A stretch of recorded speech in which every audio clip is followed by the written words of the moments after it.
السلام علیکم ورحمۃ اللہ وبرکاتہ۔ بسم اللہ الرحمن الرحیم۔ کیا ٹیلی فون پر نکاح جائز ہے؟ عبدالسلام دبی سے۔ شریعت نے نکاح کے انعقاد کے لیے ایک ضابطہ رکھا ہے، اور وہ ضابطہ یہ ہے کہ شرعاً نکاح کے صحیح ہونے کے لیے ایجاب و قبول کی مجلس ایک ہونا، اور اس میں جانبین میں سے دونوں کا خود موجود ہونا یا ان کے وکیل کا موجود ہونا ضروری ہے۔ نیز مجلس نکاح میں دو گواہوں کا ایک ساتھ موجود ہونا اور دونوں گواہوں کا اسی مجلس میں نکاح کے ایجاب و قبول کے الفاظ کا سننا بھی شرط ہے۔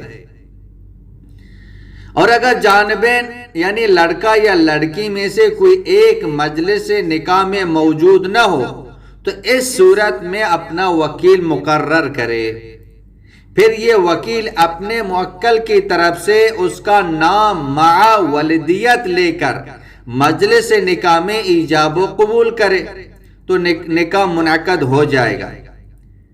پھر نکاح کی جس مجلس میں فریقین بنفس نفیس شریک ہوں تو وہ مجلس حقیقتاً مجلس کے حکم میں ہے، اور جس مجلس میں فریقین میں سے ایک یا دونوں کی جانب سے وکیل ہوں تو وہ حکماً مجلس کے حکم میں ہے۔